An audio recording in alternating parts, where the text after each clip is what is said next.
हाँ जी, welcome students. आज अब हम करेंगे अपना नेक्स्ट पॉइंट। अभी तक हमने क्या पढ़ा था? सेंसस मेथड पढ़ा था। नेक्स्ट आज हमारा क्या है? Sample method. सैम्पल मेथड क्या होता है? देखो, सैम्पल मेथड मैंने आपको पहले भी बताया था कि दो टाइप के मेथड होते हैं। एक हमारा सेंसस मेथड होता है, एक हमारा सैम्पल मेथड होता है। सेंसस मेथड में हम क्या करते हैं, जो हमारी पूरी पॉपुलेशन है उस सारी की सारी पूरी पॉपुलेशन को हम उनसे क्या करते हैं, डाटा कलेक्ट करते हैं। मतलब कोई भी एक ऐसा पर्सन नहीं होता जिसको हम छोड़ देते हैं हमारी इन्वेस्टिगेशन में से। जितने भी रिलेटेड पार्टीज हैं सबसे इन्वेस्टिगेशन कलेक्ट की जाती है। लेकिन सैम्पल मेथड क्या होता है? सैम्पल मेथड एक मेथड होता है जिसके अंदर हम डाटा को कलेक्ट करते हैं। डाटा को कलेक्ट करेंगे लेकिन सेंसस में, मतलब जितनी भी पॉपुलेशन है उन सब से डाटा नहीं कलेक्ट करेंगे। उस पॉपुलेशन में से, मतलब सेंसस कहाँ से आया? पॉपुलेशन में से आया ना। तो पॉपुलेशन में से कुछ रिप्रेजेंटेटिव डाटा को हम क्या कर लेंगे, सेलेक्ट कर लेंगे और फिर उनसे डाटा कलेक्ट करेंगे। उसे हम क्या बोलते हैं? सैम्पल। ठीक है। फॉर एग्जांपल मैंने तुम्हारी क्लास से मान लो कोई डाटा इकट्ठा करना है। ठीक है। तुम्हारी क्लास में कितने स्टूडेंट हैं? फॉर एग्जांपल 100 स्टूडेंट हैं। अब मैं अगर 100 स्टूडेंट से डाटा इकट्ठा करते तो वो सेंसस मेथड में आ जाएगा। लेकिन अगर मैं 100 में से सिर्फ 10 स्टूडेंट्स को सिलेक्ट करूँगी और उनसे डाटा कलेक्ट करूँगी तुम्हारी, और जो उन्होंने डाटा दिया वो मैं क्या मान लूँगी कि वो 100 के 100 स्टूडेंट्स का डाटा है। ठीक है। तो उसको हम क्या बोलेंगे? सैम्पल मेथड बोलेंगे। ठीक है, समझ में आया? तो देखो, इसको बुक से पढ़ा देते हैं। Sample method is that method in which data is collected about the sample on a group of item taken from the population for examination of conclusion are drawn on their basis। ठीक है। देखो, इसमें क्या क्या है? Sample method एक ऐसा method है जिसमें हम डाटा को कलेक्ट करते हैं। किस में से? पॉपुलेशन में से कुछ ग्रुप ऑफ आइटम्स को क्या कर लेते हैं? सेलेक्ट कर लेते हैं। मतलब पूरी पॉपुलेशन को सिलेक्ट नहीं करेंगे, पॉपुलेशन में से कुछ ग्रुप को, मतलब कुछ सैम्पल को, कुछ आइटम्स को क्या कर लेंगे? सेलेक्ट कर लेंगे और उसमें से हम क्या करेंगे? कंक्लूजन ड्रॉन करेंगे, मतलब रिजल्ट फाइंड आउट करेंगे। वो हमारा क्या हो जाएगा? सैम्पल मेथड हो जाएगा। ठीक है। जैसे इन्होंने बताया हुआ है कि जैसे हम अपनी डेली लाइफ में कोई रूटीन लेते हैं, जैसे आपको क्या, कोई आपके पास राइस की एक पूरी बैग है आपके पास। ठीक है। जब आप को चेक करने होते, क्या उसमें से एक एक चावल को आप उठा के देखते हो क्या ये ठीक है या नहीं है? नहीं ना। आप उसमें से सिर्फ कुछ 2 या 4 दाने उठाओगे और उसको चेक करोगे। अगर वो सही है तो आप क्या मान लेते हो कि पूरा का पूरा बैग अच्छा है। तो इट मीन्स हम क्या वहाँ पे सैम्पल मेथड ले रहे हैं। मतलब हर किसी को चेक ना करके कुछ रिप्रेजेंटेटिव आइटम्स को हम क्या करते हैं?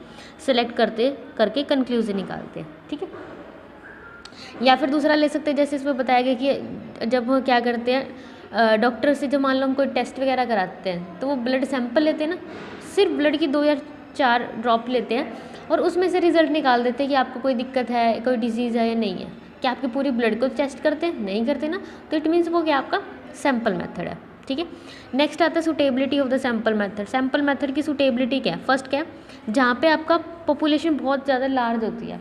अब लार्ज पॉपुलेशन का आप सेंसस मेथड यूज़ नहीं कर सकते क्योंकि आप हर आइटम, पॉपुलेशन की हर आइटम से डाटा इकट्ठा नहीं कर सकते। ठीक है। तो उस टाइम आप क्या यूज़ करते हो? Sample method. तो हम क्या कह सकते हैं, जहाँ पे पॉपुलेशन बहुत ज़्यादा बड़ी है वहाँ पे आप सैम्पल मेथड का यूज़ करते हो।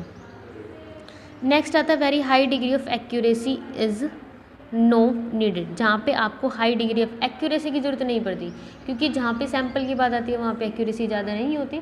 तो अगर आपको एक्यूरेसी की ज़रूरत नहीं है तो आप सैम्पल मेथड को यूज़ करोगे। नेक्स्ट है intensive examination of diverse item is not required. जहाँ पे आपको इंटेंसिव एग्जामिनेशन, इंटेंसिव का मतलब बहुत ज़्यादा आपको कंसीडर करने की ज़रूरत नहीं है, बहुत ज़्यादा फोकस करने की ज़रूरत नहीं है। नेक्स्ट है when different unit of the universe are broadly sample to each other. जहाँ पे अलग अलग जो सैम्पल्स हैं वो एक दूसरे से क्या कनेक्ट करते हैं, एक दूसरे से मिलते जुलते हैं। ठीक है। उसके बाद नेक्स्ट आती है हमारी merits of the sample method. इसकी मेरिट्स क्या होंगी? फर्स्ट क्या? इकोनॉमिकल। अब देखो, इकोनॉमिकल तो होगी क्योंकि हमें क्या करना है, आसानी से काम हो जाएगा ना, क्योंकि हमें पूरी पॉपुलेशन का डाटा इकट्ठा नहीं करना, बल्कि क्या करना है, कुछ आइटम्स को सेलेक्ट करना है और उसमें से रिजल्ट फाइंड आउट करना है। तो हमारे लिए क्या हो जाएगा? इकोनॉमिकल। ठीक है। उसके बाद नेक्स्ट हमारा क्या आता है?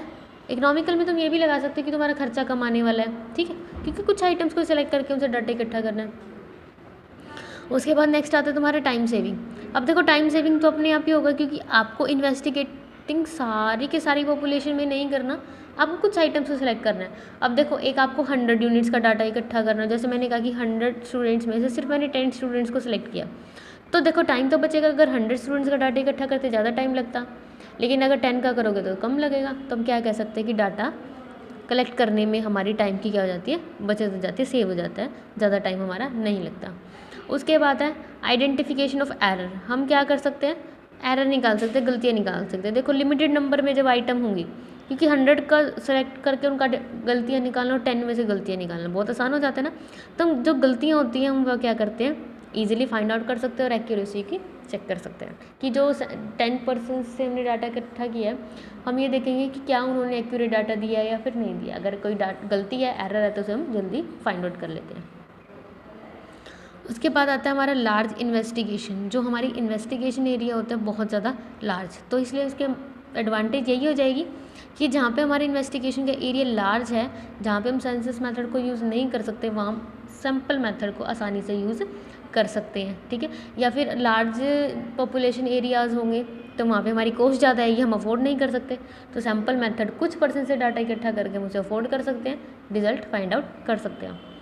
उसके बाद है एडमिनिस्ट्रेटिव कन्वीनियंस। एडमिनिस्ट्रेशन कन्वीनियंस का मतलब होता है कि एडमिनिस्ट्रेट करने में, मतलब इसको मैनेज करने में हमारी आसानी हो जाती है, ठीक है। क्योंकि इसमें हम क्या करते हैं, ज़्यादा पर्सन्स की हमें ज़रूरत नहीं पड़ती, कुछ एक पर्सन्स लगा के, और वो कुछ एक पर्सन क्या होंगे, बहुत ज़्यादा एफिशिएंट रखेंगे, कैपेबल रखेंगे, ताकि वो क्या करें, अच्छे से डाटा को कलेक्ट करें और हमारी इन्वेस्टिगेशन क्या हो जाएगी, आसानी से कंप्लीट हो जाएगी। उसके बाद नेक्स्ट आता है हमारा मोर साइंटिफिक।